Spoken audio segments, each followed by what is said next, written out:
Yes, Margot Robbie is mid, very much so, and looked very out of place in this. But I understand why she was cast for the role now. I'm going to dig into that here in just a bit. But before I do, I got to finish my thought about feminism and why feminism has been the same movement since 1849 all the way up to 2023 right now. It is not, there are no waves of feminism. There are no good parts of feminism. There are no really like bad parts of feminism either. It just is what it is. And it has always been about one thing. And that thing is not equality. Because if it was about equality, it would be called equalism, not feminism. It has nothing to do with equality. Feminism has only ever had anything to do with retribution and restitution. And I've got a quote for you here that I'm gonna post here. In fact, I thought this was so important, and I thought it was so clever. Yes, I wrote it. That I would throw it up here. Now, this is it. Feminism upholds two conflating propositions: that womanhood is both a superpower and a disability, knowing that it leaves their audience in perpetual confusion over their own worth. The end goal isn't liberation, it is submission. Now, what are women submitting to when it comes to feminism? We're going to get into that here just toward the, that's the cherry on top for today. So feminism is only about retribution and restitution. It has only ever been a hate movement, or I shouldn't say that. It is a supremacism movement. It is a gender sex supremacism movement. It has only been about bringing women to power. That's all it has ever been about. It has never been about equality. It's never been about votes. And that is why I keep saying that there are no waves of feminism. If you were to, there's a really great book. It's called The Feminist Bombers or something like that. I can go dig this up. There's actually several books on the early suffragettes of that time. And the suffragettes during, let's say, between the years of 1850 and 1920 were considered terrorists. They bombed police precincts. They bombed churches. They plotted political assassinations. They plotted the assassinations of their husbands. They were very racist back then. Well, certainly in the mid 1800s, they were. They wanted, votes for white women. They didn't want votes for black men or black women during that time, at least. And, then they progressively got up to, 1920, and maybe they were like, all right. So if you look at the history, if you go and I realize it's hard to do because people don't have that interest. So when we tell people, like we tell guys all the time, don't bother with college right now. Don't bother with that liberal arts degree or that history degree or whatever else. Just go forth and be an entrepreneur and do all this. Like, what you sort of cut yourself out of? You cut yourself out of understanding or having the curiosity anyways to go back and look at the history of feminism, of the suffragettes, of modern militant feminism.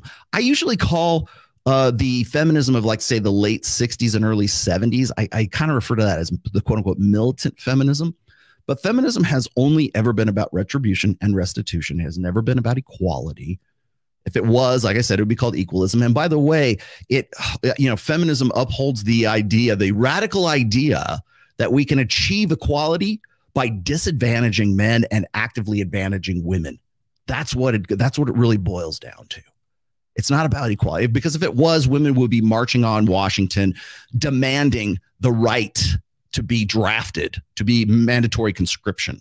We still have the selective service, clause, anyways, for men today, 18 and above. Women do not have that. Women have more rights in the United States than men do. How? Because men have to put their dicks on the line.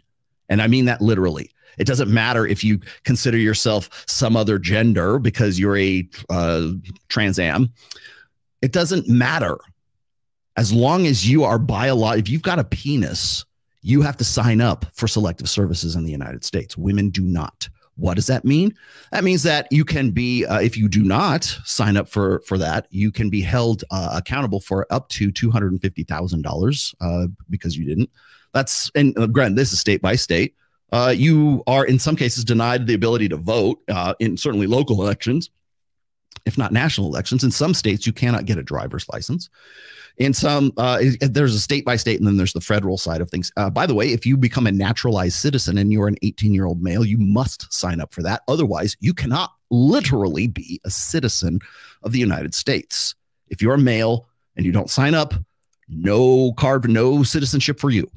So essentially what that's saying is If you are female, if you have female body genitalia, if you have tits and a vagina, you are exempt from selective services. You are exempt from, I should say, if you don't sign up for selective services, it might be state by state, but I know that on a federal level, you're not allowed to hold federal office. You kind of hold a federal or a government job. Not that maybe you do, or maybe you don't want to.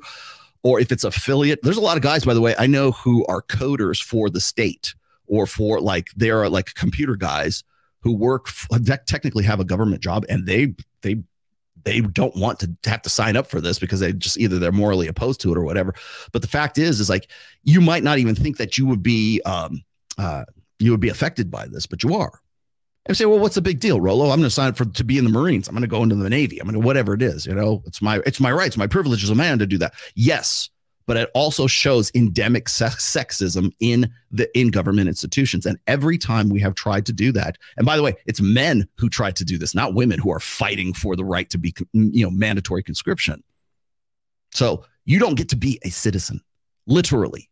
If you have a penis and you don't sign up for selective service, if you don't like carry some sort of, you don't have skin in the game.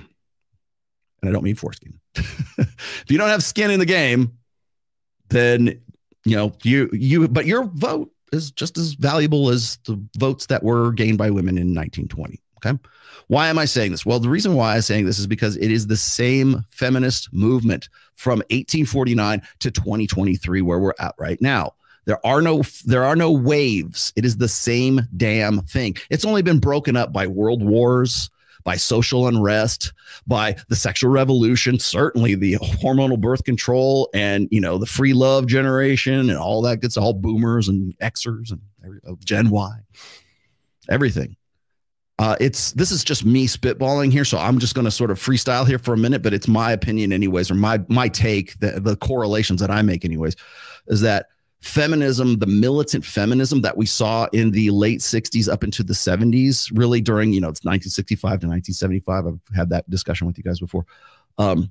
That hormonal birth control is what really militarized feminism. It finally became what it could have been a lot earlier had there been the invention of hormonal birth control and put the unilateral, more or less unilateral control of reproduction in the hands of one sex.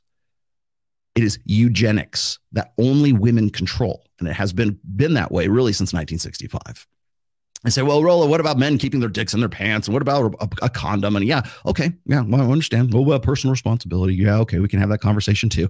The long and the short of it is that globally, if you go and you look at what happened between the years of 1965 and 1975, and I mean on a global scale, you want to know where marriage sort of took a nosedive? Right then, right in 1970, 1971. What happened in 1971? Right then. And so when we go and we look at Betty Friedan and we look at like Gloria Steinem and all the goddesses of feminism that sort of cropped up during the late 60s and early 70s, that was a result of hormonal birth control giving women unilateral control over the human reproductive process, which is a control that they still exercise today.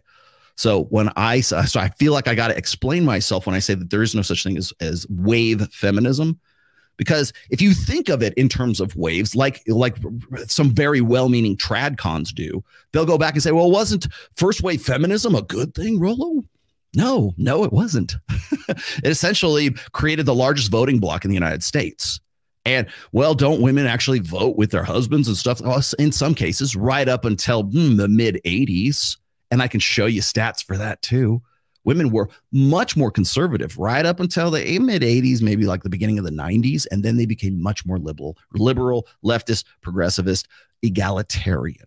Because as women accrued more and more political power and social power, thus did their voting habits change. So when people want to tell you this, and you probably will hear this somewhere in this conversation here, is that, well, when people say that, women have with the right to vote, like you'll hear this from like black pill doomers and so, and maybe rightly so, when they talk about how, like when you hear Turd Flinging Monkey talk about like how we need to take women's rights away or repeal the 19th. I don't think that's tenable, but I do understand where that sentiment comes from, because women are never going to vote against their best interests. That's why I keep saying authority is not something that is, given. It's something that has to be taken. And men are not going to organize again. They're not going to also, men are not going to vote with their dicks anyways. They're not going to vote in their, outside of their own best interests.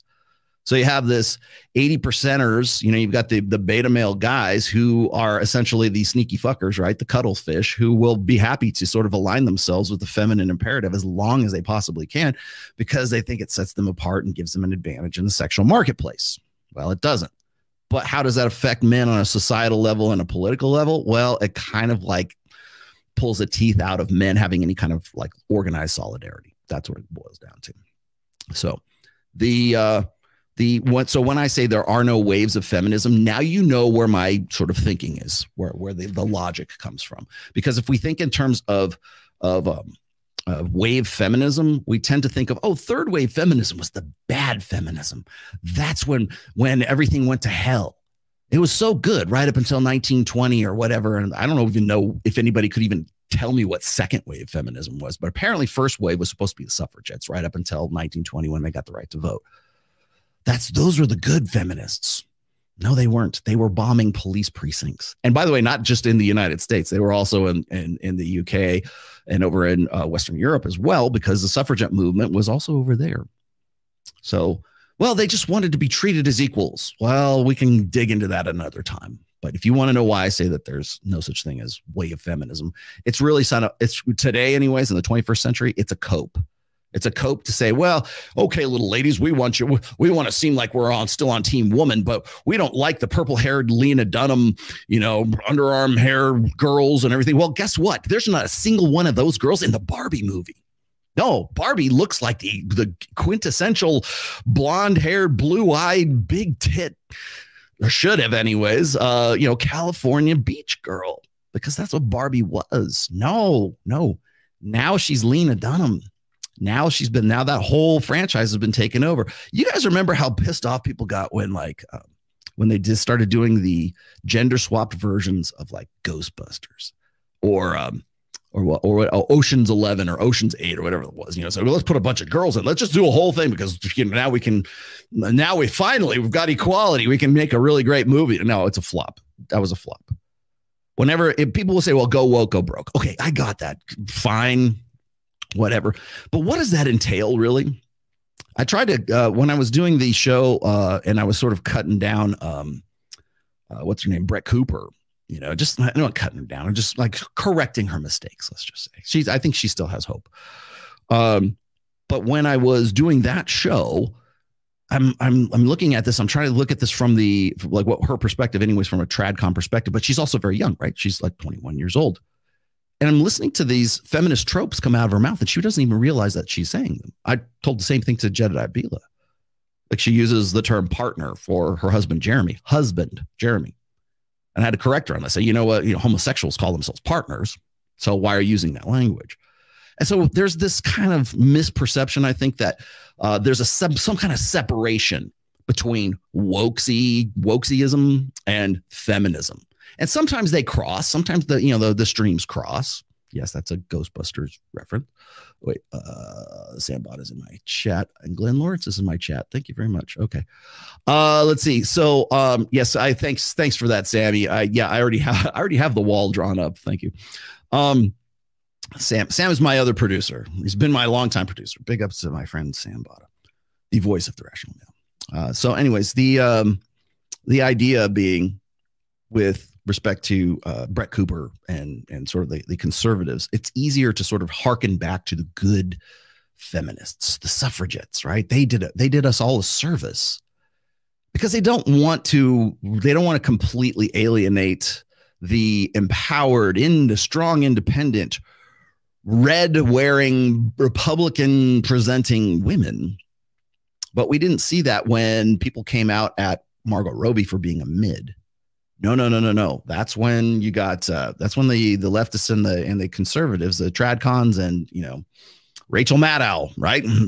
Brett Cooper and Rachel Maddow could get together and really fight against Rollo Tomasi. They're calling poor old Margot Robbie a mid. That's the sisterhood uber Alice.